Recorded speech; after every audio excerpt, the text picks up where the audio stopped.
Hello folks, let's talk for a minute about home defense, personal defense, handgun rounds.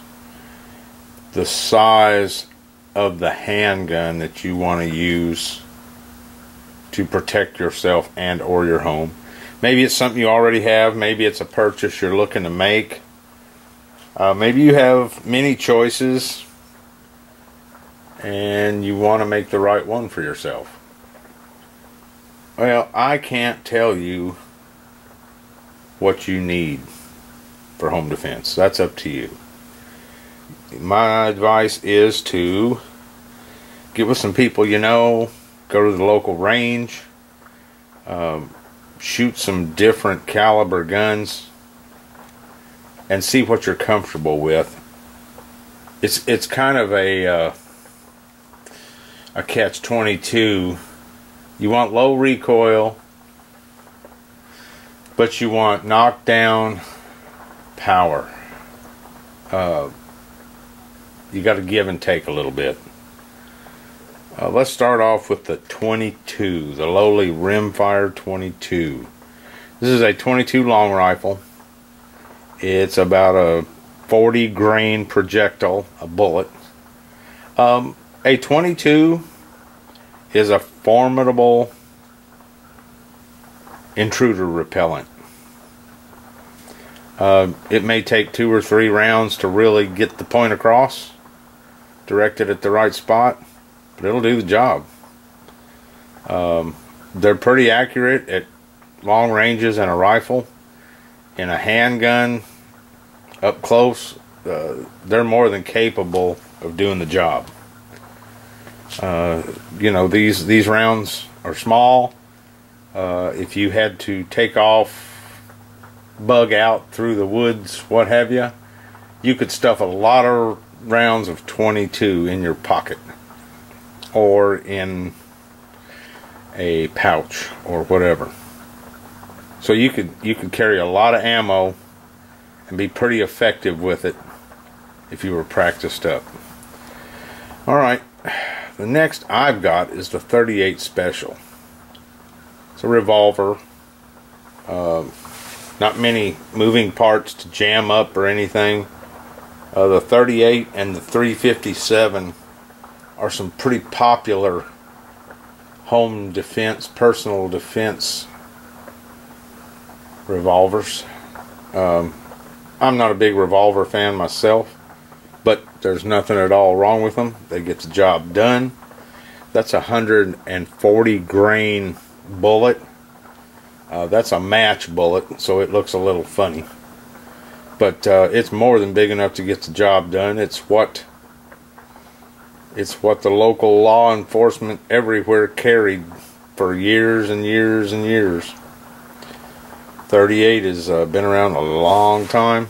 It's a good round.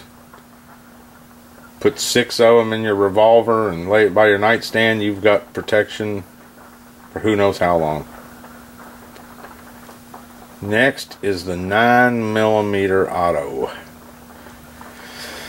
These are really popular right now, as in the 380, which are smaller, shorter, same diameter.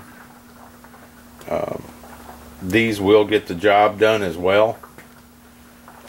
Like the 38, there's not a lot of per se knockdown power. Not to say there isn't some, but you can get quite a these in a magazine. 10 to 30, I guess, if you want to buy an extended mag. But you can have 8 or 10 of these in a magazine in the gun on your nightstand, ready to go at any time. And I've had no trouble out of my autos when I buy quality ammunition. So, you know, the automatic jamming is kind of a myth, unless you just let them get dirty and full of crap, and you know, then any firearms can be rendered useless. So as long as the gun's kept reasonably clean, there's nothing wrong with these.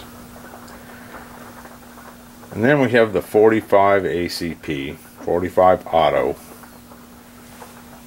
Not that it's the biggest or the baddest of them all, but it is getting there. It's quite a formidable round. Those are, I think, in the neighborhood of 230 grain. This one is a hollow point. You can get a lot of this ammo in hollow point. As you can see, it is hollow on the point. There's a hole in it. And then there's little slits in the jacket. What that allows for is rapid expansion of that tip. In other words, it goes in that big, it spreads out much bigger. Much, much bigger. This is just going to punch a hole straight through. This is a lead, soft lead nose. It's going to spread out some, not like the hollow point. But this is kind of some of what you're going to be faced with. The 40 Smith & Wesson is popular these days. The 380 is really popular.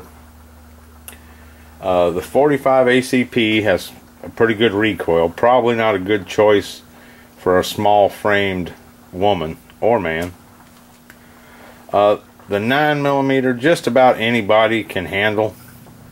It may be a little on the upper end of what most people want to deal with in the recoil and in the noise department.